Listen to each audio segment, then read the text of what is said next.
Mauro. Sí, lo había anticipado el fiscal de juicio Oscar Ciruzzi.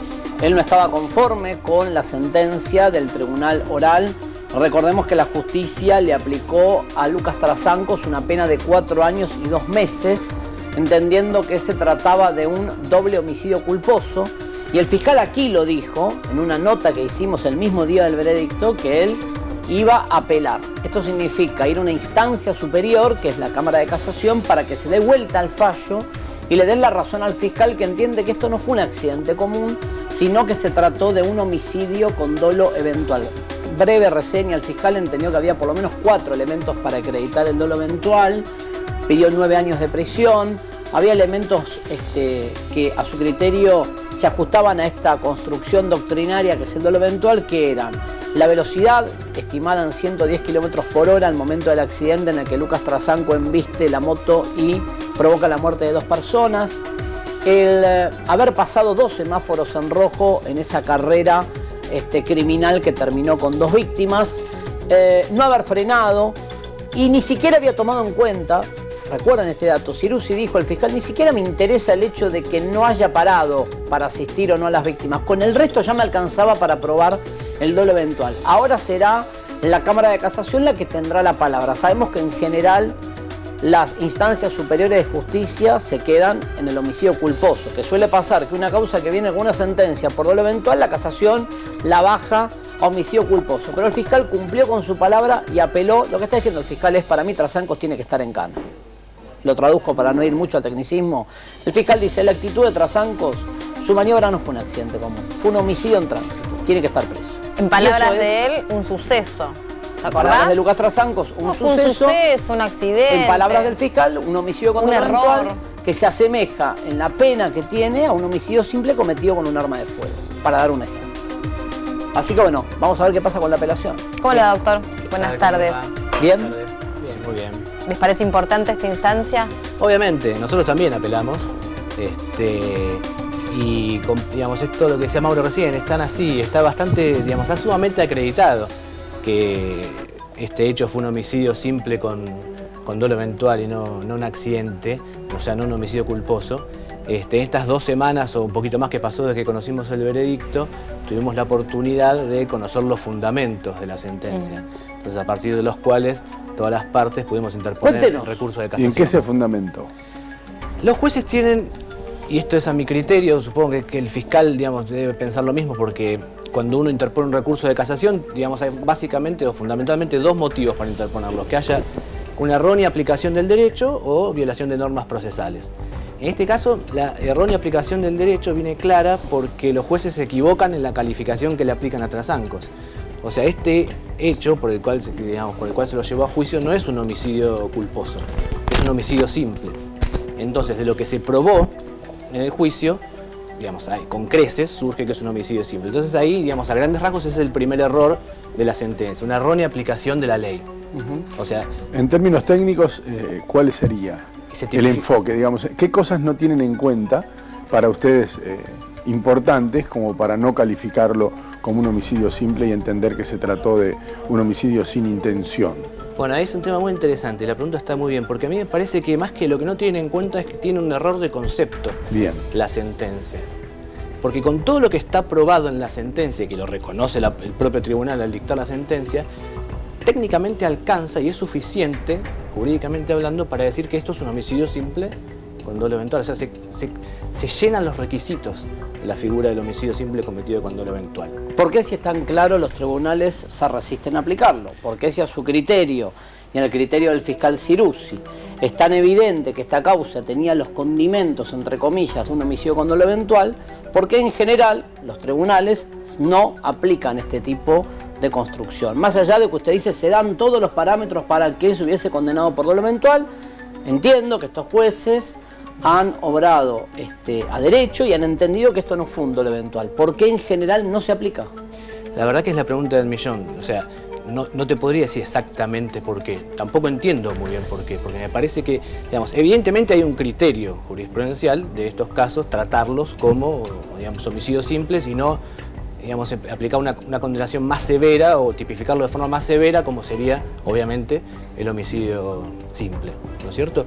O sea, ¿Por qué exactamente? No lo sé. Entiendo que es por una cuestión teórica, de convicción de los jueces, pero en esta sentencia, al menos que es la que yo conozco, digamos, en profundidad, que es la del caso Trasancos, hay un error técnico porque los jueces entienden que en Trasancos no aceptó el resultado, que él no se figuró. Que no lo comprendió. Pero hay un tema. Que no se representó. El resultado. El resultado muerte. Claro, que él no lo aceptó, el resultado muerte, más allá de que no hubiera frenado. Que en su conciencia, dicen los jueces, ellos piensan por unas cuestiones... Lo negó. Tuvo como una negación. Que no aceptó el resultado. Pero hay un problema técnico. Para que se configure el dolo eventual, el agente, que es el que comete el delito, no tiene que figurarse el resultado. Lo que tiene que figurarse es la posibilidad del resultado. Claro. No el resultado tal cual. Eso dice la norma. Eso dice... Es que no está ni escrito. Claro, eso dice la teoría, la doctrina. De hecho, a ver, un manual clásico... Pero eso es abstracto. No, bueno, pero uno cuando estudia... Por eso está libre de interpretaciones, claro, pero lo que pasa es que cuando todos estudiamos el tema, lo estudiamos básicamente de los mismos libros, ¿no es cierto?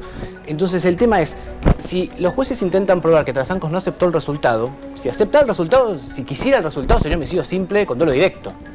El tema acá es un paso subjetivo anterior al resultado, a la posibilidad.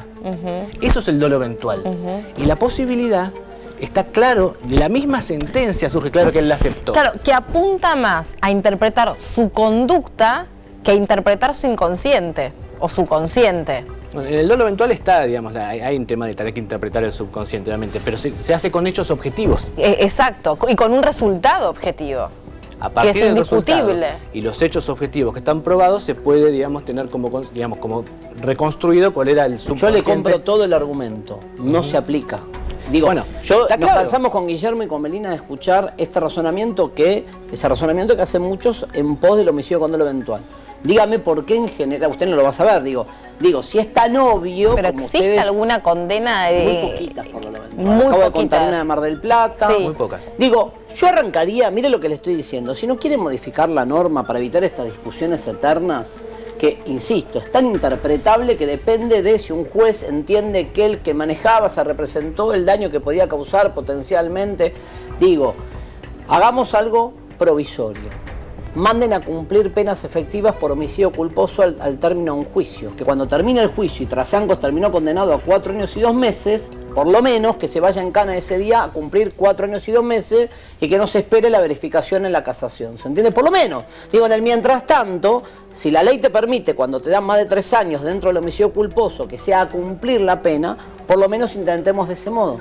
Caso emblemático por la existencia del video. Cuando nosotros intentamos preguntarle a Trasancos, él minimiza la situación del video y siempre utilizando algunas cuestiones que la ley permite, algunos resquicios, siempre es información parcial, cosa que es cierto también desde el punto de vista racional, pero también es muy evidente. Así como es información parcial, también debemos decir, es muy evidente sí. Que viene rápido, es muy evidente que cruza el semáforo en rojo, que los demás están parados en la no frena, hay muchas cosas que son muy evidentes. Es que ni siquiera puede ver, ni siquiera técnicamente puede ver el semáforo en rojo. A la velocidad que venía es como si estás adentro de un túnel. Entonces no podés ni ver el semáforo en rojo. Si no lo vio, es a favor de él. No, porque él venía tan rápido es que no lo puede advertir. Misma desecha el argumento de Trasancos de que no vio el semáforo. Claro, si no lo vio, sería un argumento a favor de él. La sentencia dice, desechamos ese argumento y creemos que lo vio, pero siguió porque que no lo vio, él decía que no lo vio, pero le dio preeminencia a su plan de llegar rápido a la otra luz verde. Claro, de cortar el semáforo. La salida de la estación de servicio y la camioneta que le tapaba. No, eso no quedó probado para nada, o sea, en absoluto. Pero por eso le digo, la sentencia... Pero yo quiero saber algo anterior, o en general. Si hay muy pocas condenas que interpretan un hecho con dolo eventual, es tan poquito. ¿Qué les tiembla a otros el pulso? ¿Les da miedo ser reprochados por quién? ¿Quién podría estar en contra de interpretar esto como una actitud temeraria, con dolo eventual? ¿Quién? Mira, yo entiendo, a ver, tratando de pensando recién esta pregunta, yo quiero entender, digamos, si ahora tuviera que decirles por qué los jueces no aplican el dolo eventual, yo creo que, o por qué no un condenado no se va preso, como decía Mauro recién. Por un culposo. Claro, porque el temor que tienen, no es un temor, ¿no? Digamos, la situación que intentan cuidar es que si la instancia superior revoca esa condena y le da menos años, el imputado no haya pasado preso un tiempo que en realidad no le correspondía. Entonces tuviera eventualmente una acción de análisis y perjuicio contra el Estado, contra los jueces que lo condenaron. ¿no es cierto? Entiendo que por eso, digamos, esta precaución excesiva me parece de que una persona condenada a 4 años y 2 años, por ejemplo, se vaya caminando. Entonces discutamos el valor de los juicios orales, porque si el juicio oral es decorativo, no tiene sentido. A ver, yo no comparto. Si un juicio oral es decorativo y te vas a tu casa siempre, digo, no tiene sentido. No tiene sentido, es una farsa. ¿Sabes qué hacen en los juicios orales? Dicen, yo condeno, pero bueno, que revise la casación y después vemos si es a cumplir. Entonces, ¿para qué hiciste el juicio? Danos 30 segundos. Bueno. 30 segundos que actualizamos los títulos. Minuto1.com. Perdón, Zeta, lo habíamos interrumpido. No, ¿cuál es el valor de un juicio oral si cuando te vas de un juicio en general... Sí, hoy hay que esperar la ratificación de la ratificación para de la hacer efectiva la ratificación. pena. Sí. Entonces a veces digo, la gente muere en el camino. no, por ejemplo. Y el riesgo de fuga del imputado.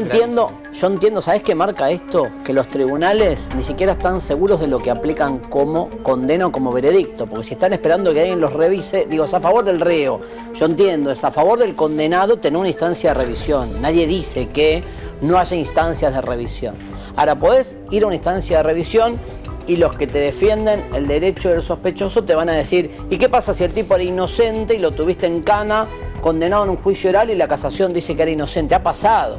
También hay una explicación de por qué en general no van en cana una vez terminado el juicio oral. No todos. Le aclaro que el ladrón que afana a un supermercado de caño llega detenido al juicio, se va detenido en el juicio y espera detenido la verificación de casación.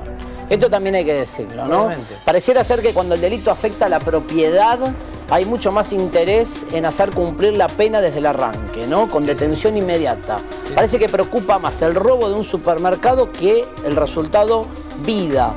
Porque el tipo que afana un supermercado, corríjame si me equivoco, va en cana desde el día 1, lo dejan en cana, no lo escarcelan, ni el defensor oficial pide a veces la escarcelación, sigue preso y se va preso en el juicio. Entonces también yo siento que el código ha ponderado de modo desigual el interés por la propiedad que por la vida. Parece un código construido donde importa más que te roben a que te maten. Pero recién hiciste hincapié en algo que me parece muy interesante. No sé si siempre fue así y por ahí estoy equivocado. Pero hay que esperar demasiado para ratificar una condena. Puede pasar 2 años. También es cierto, y con esto debemos ser justos, que muchas veces se han equivocado. Muchas. Pero hay casos y casos, también es cierto. Pero tampoco es matemática que si alguien está preso y después le revocan la condena, sí o sí tenga que ser, digamos, haya habido responsabilidad o tenga derecho a una acción por daños y perjuicios. Hay jurisprudencia de la Corte que dice que a veces soportar la administración de justicia es el precio que una de las personas, que cualquier persona puede eventualmente tener que pagar para vivir en la sociedad. Decíselo a Juan Suris que se comió 2 años adentro Por eso hay y el casos tribunal dijo y que no casos. había nada contra él. Bueno, por eso te digo, es casos, difícil. hay casos y casos. Bueno, pero en un hecho de tránsito, a donde por testigos se ve y se identifica una persona que se baja de un auto, que se quiere ir, que quiere esconderse, el caso que quiso esconder el auto con el que atropelló al nenito, taparlo con colchones, con frazas, ¿qué más te hace falta? Modificar la ley para que no sea interpretación. Modificar la ley. Es eso. Si Bueno, no se dice pero dejarlo de ¿qué es lo que interpretación. están- pero ¿qué es lo que están esperando? Es que siempre tiene Cambio que de haber ley. interpretación. Lo que pasa ¿Qué es es que lo hay que que están interpretar la esperando vida. los Yo le haría cambiar. matemática, vos, si ya lo dije varias veces, la gente se me enoja en tribunales cuando hoy me dicen, pero para eso nos van a dejar sin laburo a todos, ponés una computadora, pongo una computadora, muchos, pasaste en rojo, ¿sabes por qué aceleraste hace- a 100, atropellaste Pero no un es tipo, tan así. y lo mataste 8 No años. es tan así, ¿Sabes por porque qué la en gente realidad lo que hay que recalificar es lo que es un accidente y lo que no lo es. Y la digamos. perspectiva. No es tan complejo. No, y sabes que la No es tan perspectiva complejo de es- establecer. Si vos manejás borracho drogado, cruzás un semáforo en rojo, Y mataste la vida en de ca- alguien, no es Y un no, accidente. Bueno, y eso sí. las leyes, hacerlas, por lo menos las leyes de tránsito, desde la perspectiva del tipo que queda tirado en el asfalto, no de la perspectiva del tipo que viene lo que tiene manejando. que ver el dolor. Eso es exactamente así, hay que cambiar el enfoque. El enfoque Del tiene que estar en la abandono, víctima, sí, no en el claro. victimario. Sí. Pero, ¿por qué lo que decía Mauro? ¿Por qué te dan ganas de poner una computadora? Y porque evidentemente hay una sensación de que la prestación de servicio de justicia no pasa por su mejor momento. No pasa, no estoy discutiendo eso, Se estoy diciendo otra interpreta cosa. demasiado. Estoy Y diciendo, se olvidan para qué fueron escritas. estoy diciendo, los jueces tienen a su mano una normativa que ni siquiera tiene formulada la palabra dolo eventual en el código. Entonces va a ser mucho más lógico el razonamiento. Que no se del llame aplica dolo la ley. eventual, que ya esté establecida pero la hoy- pena y chao. Pero hoy, como son las Sí. cosas, es mucho más lógico, visto del edificio de tribunales, que no apliquen el dolo eventual a que lo apliquen. Si ellos se manejan y digo, se rigen por papeles, y un papel ni siquiera Mirá, lo tiene como norma. Sin tomar ningún caso en particular, vamos a hacer una situación común y creo que vamos a estar todos de acuerdo. Viene alguien en exceso de velocidad, pasa un semáforo en rojo, atropella a una persona, la abandona, oculta el auto, y cuando lo encuentran el auto era de un tercero, ni siquiera era de... Sí. Y no podremos saber nunca si estaba alcoholizado o no en el momento en que se produjo el incidente. Cuevas. ¿Es un accidente? No. No hice nunca. Ah, ¿Eso es no. un accidente? No. No es un accidente. Es que es No es fácil, un accidente. hacerlo al revés. ¿Cuál es un accidente? Un accidente es ¿Cómo cumpliste te- con la norma, no estabas alcoholizado y así todo. Te llevaste por Es una un persona, es un accidente, accidente. es un accidente. Si no cometiste ninguna infracción y chocaste y mataste, venís es a un la accidente. velocidad que hay que venir, Exactamente. cruzaste el semáforo como debiste cruzarlo, Cuando es inevitable. no bebiste alcohol, se rompieron los frenos. Por eso la ley llama homicidio culposo, es un delito, digo, por más que la pena no parezca justa, que es de 2 a 5 años, es un delito el homicidio culposo. Porque puede no es un pasar que no hayas accidente visto como- a alguien, claramente, puede pasar, a todos nos ha pasado. Sí. Venís todo normalmente y no viste algo, no lo viste, chocaste, atropellaste, tuviste... Bueno, eso es un accidente. Eso es un No, accidente. Y yo digo, una cosa es una distracción y otra cosa es la prepotencia. O la omnipotencia, de pensar, ¿qué me importa? El Y banana, yo- el claro, banana, el banana. Claro, ¿y a qué El le banana está importa? más Y total, propenso a cometer una No, yo no masacre. iba rápido. Bueno, ¿cómo que no iba rápido? No, después es asumir la responsabilidad de tus claro, actos. exactamente. Con hidalguía, además. Exactamente. Bueno, me equivoqué. Bueno, ahí está Exactamente. el tema. El banana se representa la posibilidad de que el creo que el resultado banana de sí. valor ocurra. El banana tranquilamente. Obviamente. Pero no le importa. Claro, bueno, porque justamente le da preponderancia a su plan que a evitar esa el banana posibilidad. Está perdón, ustedes que manejan, corríjame si me equivoco, ¿no está lleno de bananas todos los días que voy a decir Pero por se cuánto hierva la causan sangre todos los días. Pero por cuánto Todo no el causan tiempo. una masacre en tránsito? Vos los ves que están ahí al límite, que Todo el están tiempo. o acelerando Es a que- propósito o yendo al límite del semáforo. Es que ese es el gusto. Por ahí pasa la satisfacción de manejar a ese precio, al borde de ver cuál es el tarado que se cruza. Lo digo tarado, obviamente ustedes me entienden en qué sentido lo digo. Al borde de cuál es, a quién voy a callar con mi auto, a Usar ver el quién auto se para corre. torear. Y ahí hay un tema interesante que es técnico, pero que la sentencia del caso Trasancos también lo señala. Porque los jueces, digamos, para fundar su postura, hacen una pregunta en determinado momento de la sentencia y dicen, ¿qué pasaría si, por obra del azar, Trasancos cometía la misma acción, pero no teníamos el resultado luctuoso que tuvimos de 2 muertos? ¿Se Sí. podría hablar de que fue un homicidio en grado de tentativa? Entonces los jueces dan una respuesta negativa. Entonces, por eso mismo, no es un homicidio simple si causó el Lo que resultado. pasa es Porque lo ven como dolo directo. Lo Pero ahí hay un extraordinario tema. de esto es que si vos tomás las cámaras de seguridad de la ciudad durante las noches, vas a ver que ¿De esta estos? situación, sin matar personas, Miles. pasan permanentemente. Sí. Vas a encontrar muchísimos autos cruzando a más de 100 kilómetros por hora, semáforos en rojo, en las avenidas vacías. Solo que no salen en los diarios porque, desgraciadamente, mataron a nadie. claro, nadie se cruzó, o afortunadamente nadie se Afortunadamente, cruzó delante de ellos. Pero hay que empezar por ahí, me parece. Pero no entiendo en este sentido, no seguí el final de la lógica de los jueces, la perspectiva de los jueces. Es decir, que si no hubiese existido el resultado muerte, ¿cómo se interpretaba la acción de él? No se podría decir, según los jueces, Sí, y ahora te según voy a los explicar por qué jueces. yo pienso que están equivocados, no se podría decir que fue un homicidio en grado de tentativa. Que no existe, los jueces dicen que no, existe el homicidio en grado de tentativa con dolo eventual. Exactamente. Hay doctrina que dice que sí existe el dolo eventual en la tentativa, porque el dolo, que es la parte subjetiva, no cambia en la tentativa. En la Estoy de tentativa acuerdo. lo único que no hay es el resultado. Claro, pero Estoy ¿qué de acuerdo. hiciste? Pero el dolo es el mismo. Entonces, hasta, digamos, ahí hay un error de Por eso, concepto de los por eso jueces. decías vos lo del error técnico o teórico, Claro. que era la posibilidad Yo del creo resultado. con el- Ocurra o no ocurra, pero es la posibilidad de que sí puede ocurrir. La posibilidad, exactamente. posibilidad. Con el criterio que se muestra en la sentencia del caso Trasancos, el dolo eventual no existe. Porque si el agente se Bueno, que también los representa el jueces entienden resultado, que no existe, doctor, ¿eh? pero tendría que lo digan con todas las letras. Para nosotros el dolo eventual no existe. Es que es muy probable que estén interpretando eso, por eso dijeron que no. Es la única instancia judicial Lo del llaman- caso que entendió que el Porque dolo si eventual eso no es dolo lo eventual, llaman ¿qué es dolo escurridizo. eventual? No, no existe. Claro. Claro, si no es eso, ¿qué es? Claro. ¿Qué es alguien que le avisa al vecino, ahora me subo al auto y voy a atropellar 10 personas? No, Eso tenés que sería tener un dolo psicólogo al eventual. lado. El problema- Tenés que tener un psicólogo al lado Sí. que analice tu mente. El problema es que mientras no existe, en el punto de vista material, existe. Desde la materialidad existe. Es que Entonces, existe. ¿cómo subsanamos esa Yo- distancia que hay entre la ley y los hechos? Hay una forma, que lo decimos siempre con Guille, sacale la palabra dolo eventual, construir una norma, Otra se llama norma. homicidio en tránsito, Claro. que sea, pasaste en rojo, manejaste a más de lo permitido, no frenaste, Ni que hablar y si tomaste, Hacé y lo mataste, mismo. preso. Agarrá la cámara de seguridad en Flores y ponela en Montevideo, República Oriental del Uruguay, Sí. y fíjate qué le pasa al que manejaba el auto.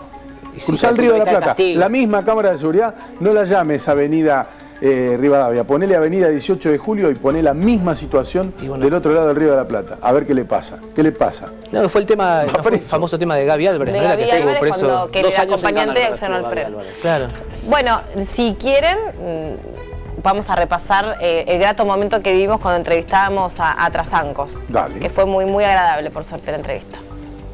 La madrugada, como ya se sabe, ocurrió lo inesperado, lo peor que le puede ocurrir a una persona. Fue este accidente que cambió la vida de varias familias, entre ellas la de Viviana Álvarez, Jacobo Ramos, que fueron, yo creo, desde mi punto de vista, los que peor la están pasando en este momento, y también mi familia y obviamente mi vida. Bueno, yo venía circulando, retomo Rivadavia por José Martín, vengo circulando por Rivadavia, una cuadra antes del impacto, no logro ver el semáforo que estaba en rojo, y la única moto, por desgracia, que venía era la de Jacobo Ramos, la impacto, y bueno, ocurre este suceso horrible, esta tragedia. La cabeza se te nubla entre que estuve en un penal, tuve en neuropsiquiátrico, tuve intento de suicidio, tuve muchas cosas que me pasaron en base a esto, ¿no? Y bueno, la única oportunidad que tuve para poder expresar lo que yo sentía fue esa primera vez que los tuve enfrente, que los vi y que dejé todo lo que yo sentía, o sea, todo mi sentimiento, me desahogué, y la culpa la tengo en el corazón y la voy a seguir teniendo siempre, y me hice cargo de esa culpa desde el vamos, porque pasé en rojo y faltan 2 vidas. Y fue por culpa mía. Escuché gritos, entre ellos que me iban a matar. Hay un alegato de una persona que manejaba o que estaba en la ambulancia, con la cual se quedaron los chicos. No es que estaban solos cuando sufren el impacto, sino que había mucha gente. No es que yo digo, bueno, me voy a ir a ver si nadie me vio y zafo. No, nada que ver. Yo me voy porque había mucha gente alterada, temí por mi integridad y por lo que estaba pasando, y aparte yo no sabía que había dos personas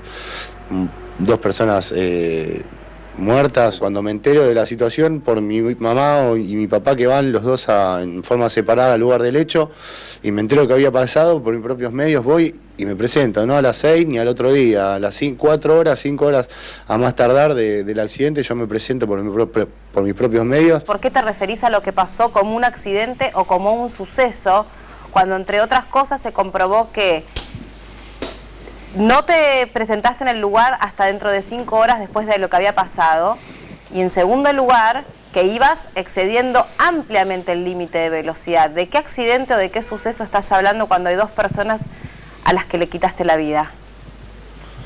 Me refiero a un accidente porque es algo involuntario, es algo que uno no tiene intención de hacerlo, ni va queriendo arruinarse la vida a uno, y mucho menos a 2 familias inocentes, quitarle la vida de 2 personas. Me refiero a un accidente en el cual yo no iba a una velocidad tampoco holgadamente excedida, como decían todos los medios, que era de 150 en adelante. El video demuestra que vos vas rápido. No puedo dar precisiones de cuál era la velocidad, pero no solamente demuestra que vas rápido, sino que muestra que no tocas el freno, entre otras cosas. No, sí, yo te explico, Guillermo. El tema es el siguiente. El video lo que muestra o deja de mostrar es un video. Yo te hablo de mi experiencia. Vos no podés decir eso, Lucas, porque es evidente el video. Bueno, la situación es la siguiente. Si yo no toco el freno, es porque yo no logro advertir que el semáforo estaba en rojo y no logro ver a las personas. Por eso usted no venía toco conduciendo el auto, Trasancos, ¿no ve el semáforo? ¿Cómo maneja usted? Usted leyó mi declaración, leyó que yo salgo del acá una cuadra antes y retomo Rivadavia, y lo que veo es que no hay gente, y previo a mí hay una moto y un vehículo que pasan en rojo, y que hay un auto estacionado y que se me presta a mí a la confusión. ¿Eso lo leyó? Sí, ¿y? ¿Usted no mira para adelante? ¿Usted no tiene errores? Dígame. ¿Usted no comete errores? ¿No cometió nunca un error en su vida? Cometemos errores, pero me parece que ese es bastante visible en el video. Es muy notable. Está bien, entonces, por más que sea visible o no sea visible, ¿es un error? Sí, es un error que le cuesta la vida a 2 personas. Bueno. Y que se puede prever. Está bien, entonces estamos de acuerdo. Y se puede evitar. Estamos de acuerdo. Se puede evitar. Que cualquier error Si no, no sería error. Si yo lo pudiera evitar, no sería error. Entonces no es un accidente. ¿Por qué no es un accidente? Porque se pudo evitar. Porque usted pudo evitar haber ido a la velocidad que iba, por lo menos. Usted pudo evitar. Usted tuvo que haber respetado las reglas de tránsito, por empezar. Si yo las hubiese advertido, las hubiese respetado, si no esto me hubiese ocurrido. ¿Cómo advertir? Cualquiera que se sube un volante sabe que tiene que ir a determinada velocidad. Yo hablé en el juicio de una forma espontánea, no soy perito como para determinar la velocidad que iba, yo sé que no iba a 170 y no iba a 150. Después, si quieren hacer preguntas haciéndome daño con lo que a mí me ocurrió, como me están hablando... Pero más daño del que hizo usted, nosotros no vamos a hacer, ¿eh? Bueno, usted me está hablando de una manera horrible, de una manera en que la verdad que estoy arrepentido por lo que ocurrió. ¿No es algo horrible?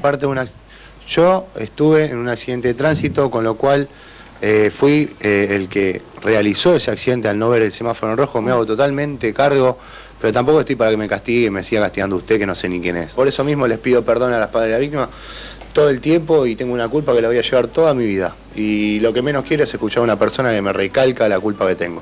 ¿Está bien? Bueno, generalmente aquel que es acusado de algo pide que se remitan al expediente, convirtiendo el episodio cargado de emotividad en algo frío. En los expedientes judiciales se dirime otra cosa completamente diferente.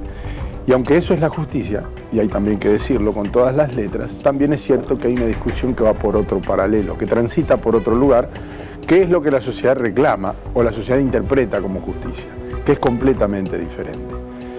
Y ahí está el eje de la discusión. El principal eje de esta discusión es la interpretación de la norma y la distancia sideral que hay entre lo que uno cree que debería suceder y lo que finalmente ocurre cuando todo eso se traduce en un frío papel que se interpreta desde otro lugar, que seguramente usted no logra comprender como papá de una de las víctimas.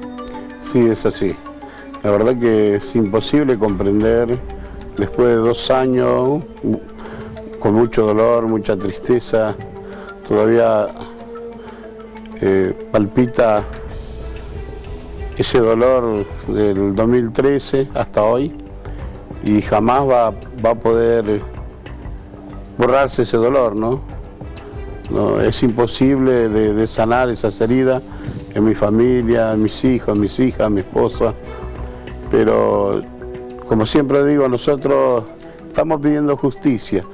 Y se nos abre un panorama más de esperanza en el Tribunal Superior, que ponemos nuevamente nuestra confianza que el Tribunal Superior de Casación esto va a analizar y esperamos que esto revierta, ¿no? que revea este vergonzoso fallo del Tribunal número 7. Y yo creo que nosotros no estamos pidiendo venganza, sino estamos pidiendo justicia para que esto no vuelva a ocurrir. Espérenos un segundo, vamos en vivo ya mismo al Congreso. Médicos del... Estamos hablando de la distancia que existe entre la ley tal cual existe y los hechos de tránsito. Por eso está con nosotros Andrés, el papá de Jacobo que fue atropellado y abandonado en esas imágenes que están viendo ustedes por un muchacho que lo entrevistábamos y que aún a pesar de haber pasado por las instancias de un juicio, haber sido sometido a pericias, responder distintas preguntas, él sigue diciendo que no iba manejando rápido y él sigue diciendo que fue un accidente. ¿Cuál es su interpretación, Andrés? ¿Qué es lo que tiene que pasar? Me imagino ustedes viendo esta entrevista, porque me da bronca a mí, no me quiero imaginar a usted. Sí, la verdad que causa impotencia, porque él está queriendo defender algo indefendible, está queriendo justificar lo injustificable. Él dice que está arrepentido, pide perdón a la familia. Yo quisiera ver su arrepentimiento. A 6 cuadras de la casa de él, de ahí de los padres, vive el hijo de Viviana Álvarez, que quedó huérfano a los 4 años, ahora tiene 2 años. Si realmente están arrepentidos, ¿por qué no se acerca a uno de los familiares, o su patrocinador, o un abogado, o él mismo, a querer reparar el daño que hizo? Yo no digo que se me acerquen a mí, porque ya en este lapso de tiempo ya no me parecería algo incoherente que se venga a pedirme perdón. Pero que se acerque a la familia de Álvarez, A 6 cuadras vive esa criatura de 6 años, un chico que quedó huérfano, sin la madre.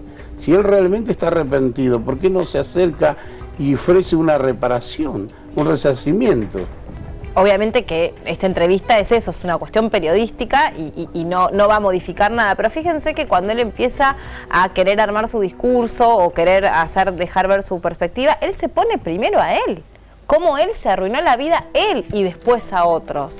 Sí. ¿Ustedes se dieron cuenta de eso? De ese modo. Sí. O sea, él se sigue poniendo en primer plano en todo esto. Es como si la Yo víctima tuve que fuera hacer él. un tratamiento psicológico, ustedes me están haciendo daño con las preguntas que nos hacen. ¿Y estas familias qué? ¿Y ellos qué? Sí, pero o sea, es como ustedes dicen, él se pone como víctima él, cuando en realidad es el victimario. Pero bueno, el tema es que, yo decía la otra vez cuando conocimos los veredictos, el veredicto y todavía no los fundamentos, que tiene derecho a defenderse y que lo haga con toda la amplitud que la ley reconoce para que después no pueda decir que no se defendió. El asunto es que los jueces le crean, eso me parece que es lo más grave, digamos. No sé si lo más grave, lo más preocupante de esta situación. Porque el rol. Claro, él tiene, digamos, él como imputado, la Constitución le confiere un derecho que es defenderse, puede mentir. Hay una frase del fallo del tribunal que estaba repasando, que salió publicado los fundamentos. Es interesante esto, escuchen, ¿eh?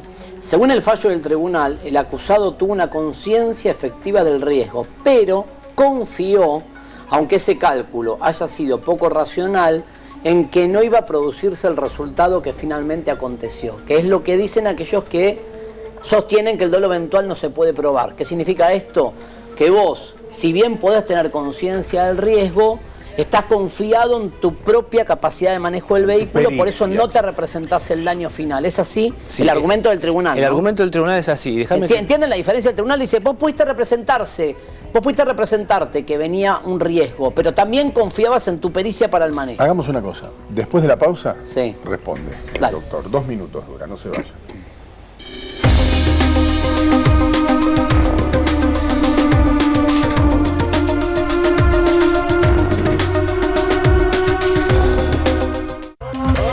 O del homicidio en de hecho, tránsito. creo que todos al conducir confiamos en nuestra pericia, si no, no conduciríamos. Ahora, excederse en esa confianza ya está marcando algo. Entonces, yo confío en mi pericia respetando más o menos la velocidad máxima, no pasando los semáforos en rojo, Eso todas. no tomándome un whisky cuando voy a manejar. Eso todas. Entonces ahí sí confío en mi pericia. Después ya no puedo confiar en mi pericia porque ya no está en mis manos que pase o no algo. Pero, y no nos olvidemos del otro caso, el que, con el que abrimos el programa. El del nene de 11 años. Un solo papel. Nada. O sea, si eso no es omnipotencia, de pensar que no te va a pasar nada, ¿qué es? Porque no tenés un Peor solo el de Mar del papel. Plata, donde atropelló. También. No, el de Bueno, Mar del Plata sí, mató claro. a 3, Guille. Una cosa va de la mano de la otra, sí. El de Mar del Plata mata a 3, el que contamos siempre con Guille, que es uno de los pocos antecedentes de dolo eventual aplicado este año, 8 años y medio. Mata a 3 integrantes de una familia. El tipo sale a manejar sabiendo que no tiene frenos. Sabe que no tiene licencia, sabe que no tiene frenos, sabe que tiene no vencida la limpia BTV. parabrisas. Bueno, así todo Es se el la maneja. desprecio por la vida. Eso es Es un dolo eventual. Son los famosos ejemplos de libro de dolo eventual. Dos cositas, lo que decías de la sentencia. Rápidamente yo creo que puedo señalar 2 errores ahí, porque dice que Trasancos... De lo que dice el tribunal. Exactamente, porque dice que Trasancos no quiso el resultado y confió en que podía evitarlo. Punto número 1, para hablar de dolo eventual tenemos que hablar de la posibilidad del resultado y no del resultado. No del resultado en sí, sino de la posibilidad. Y Trasancos está de la sentencia Eso misma... dice la teoría. Claro, eso es el dolo eventual. Y entonces ahí está el primer error. Y segundo error, que dice que Trasancos confió. Y cuando señala por qué confió en que no iba a cometer el resultado, que no iba a ocurrir el resultado, dice porque vio pasar 2 motos. El fiscal y piensa pensó como que usted. no venía nadie. El fiscal lo dice clarito. En la apelación que acabamos de abrir el programa con la apelación del fiscal Cirusi, a quien entrevistamos, escuchen cómo lo dice clarito el fiscal. El fiscal dice: discrepo con el argumento del tribunal. Las graves violaciones a las normas de tránsito cometidas en el caso impiden, desde un punto de vista objetivo, ponderar como posible la evitación del resultado. El fiscal lo construye al revés, dice: tanta cantidad de violación a la norma impide, lo dice textual, como posible la evitación del resultado. Si vos pasás en rojo 2 veces, si vos acelerás a 110, si vos no frenás, y vas a terminar matando. Ahí aceptaste la posibilidad. Esto es lo que dice el fiscal. Ahí aceptaste la posibilidad. Y mismo la sentencia dice después que Trasancos está dentro de una normalidad psicojurídica, con lo cual quiere decir que evidentemente aceptó la posibilidad. No era una persona que no comprendía la criminalidad de sus actos, ¿no es cierto? Entonces puede decir, no tenía una afectación de cualquier tipo que no le impidió comprender, digamos, aceptar esa posibilidad. Y después cuando la sentencia dice que confío en que podía evitarlo, digamos, esa confianza, más abajo se lee la sentencia, que descansa en cuestiones que hubieran sido puramente azarosas, como que no hubiera venido ninguna moto. Claro. Pero eso tampoco, digamos, tampoco elimina la figura del dolo eventual, porque Es para que cierto. haya... Está antes. Porque Está no antes puede del paso de la si la moto. gente confía en cuestiones azarosas, sigue cometiendo el dolo eventual porque la posibilidad aceptó. Yo voy Mira. cruzo igual y digo, no va a venir nadie, confío en que Total, no lo va a voy a venir esquivar. nadie. En Total, mi sí, teoría, confío en mi en manejo. mi teoría, viste que cada uno tiene su propia invención, su propia forma de razonar, que muchas veces no la transmite, sino que son sus propios mecanismos. Yo lo llamo manejo defensivo. El manejo defensivo, el que tengo yo, es llegar a una esquina y por más que el semáforo esté en verde de noche, Frenar. tocar el freno, Por eso, tocar el ir con el pie arriba del freno y mirar para los dos lados, sobre todo de noche. Y más de una vez, ese manejo defensivo ¿Te salvó? me salvó. Bueno, entonces volvamos al Obvio. tema del banana, que Pero- le llamamos banana. ¿Qué pasa para que un Claro. tipo maneje un auto? Saca trasancos si querés. Hay miles de trasancos que no mataron. ¿Qué pasa para que manejen Mauro, un auto? a Ustedes que veces va manejan una y ni siquiera señora frenen. mayor con un bastón. Y le Que toca se, queda, gasolina. que se queda en la mitad del semáforo porque no calculó No llega. bien, porque es Se lo adulto, tiran encima porque el auto, lo he visto. aceleran. Sí. Entonces si la señora se tropezara por Sí, alguna la mata. razón, la pasa por arriba. Sí, sabe que la puede matar. ¿Cuál es el chiste? Chicos, es el único país en el mundo donde el peatón corre, se apura para poder cruzar, aún teniendo la luz que lo habilita para hacerlo. Por las Es el dudas. único peatón en el mundo, porque en cualquier otro país, aún aquellos donde se maneja muy mal, el peatón pone un pie en el asfalto y todo el mundo frena la marcha. Sí, exactamente. Y la concepción que tenemos acá está Al revés. tan desconfigurada, está todo tan patas para arriba, Al revés. que hace que tipos como Trasancos, y me hago cargo de lo que digo, después en una entrevista televisiva actúe como actúa porque él es así. Él es eso que vimos. Como seguramente yo debo ser un ogro, una persona que maltrata a personas, como así se sintió él, es posible. Él es así, él es este prepotente que vimos que sigue justificando lo injustificable. Lo que dice Andrés. Es la sensación que deja esta sentencia. Yo lo vi a Trasancos irse por atrás, por la misma puerta que se fueron los jueces, corriendo, digamos, parecía protegido por el tribunal. Se fueron los jueces y enseguida salió Trasancos. O sea, era una cuestión, digamos, como vos decís, patas para arriba. Y hay un tema que a mí me parece muy importante y quería decírselos, que tiene que ver con el nuevo Código Civil y que se puede aplicar en estos casos. Y, por ejemplo, para el caso que estaban hablando ustedes al principio del tema del Falcon. El nuevo Código Civil, por ejemplo, crea la función preventiva de la responsabilidad civil. Entonces los jueces ahora pueden obligar a alguien a evitar causar un daño. Entonces, por ejemplo, el juez que entienda este asunto, o el fiscal que sea que entienda este asunto, porque es provincia de este que conducía con el Ford Falcon, puede tomar cualquier medida para evitar que esa persona conduzca.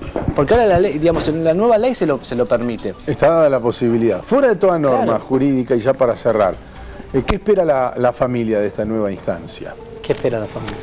Y nosotros estamos esperando que esto realmente llegue a la conciencia de este Tribunal Superior, ¿no? Que pueda rever esta sentencia, que fue vergonzoso, porque según la abogada de la defensa, yo le escuché la declaración que hizo, que esto fue una condena ejemplar. ¿Qué ejemplar? Son ejemplos para que vuelva a ocurrir un caso Kevin, este chico de 11 años, hace unos días fue atropellado en contramano, con un hombre manejando un Falcon, sin BTV, sin seguro, sin registro. Entonces, ¿qué estás concientizando a la sociedad? O a aquellos hombres, digamos, con esa mentalidad psicópata de salir a matar gente, o un chico. Este es la condena ejemplar de que se habló. Para mí es un mal ejemplo. Le está dando a entender a las personas que, bueno, salí con el coche, salí sin BTV, salí sin registro, salí alcoholizado, cruzás semáforo en rojo, matás a 2 o 3 personas y total te comes un proceso judicial, pasás por un juicio, te dan la libertad y vas caminando a festejar en tu casa. Eso es lo que yo veo, ¿no? Pero lo que esperamos ahora es que esto se revierta. Tenemos una luz de esperanza, fe. Nuevamente nuestra fe surgió en este Tribunal Superior y estamos esperando que realmente esto se revierta y que se anule este fallo vergonzoso y este Tribunal Superior dé un fallo ejemplar para que esto no vuelva a ocurrir. Gracias. Gracias. Gracias Gracias a ustedes.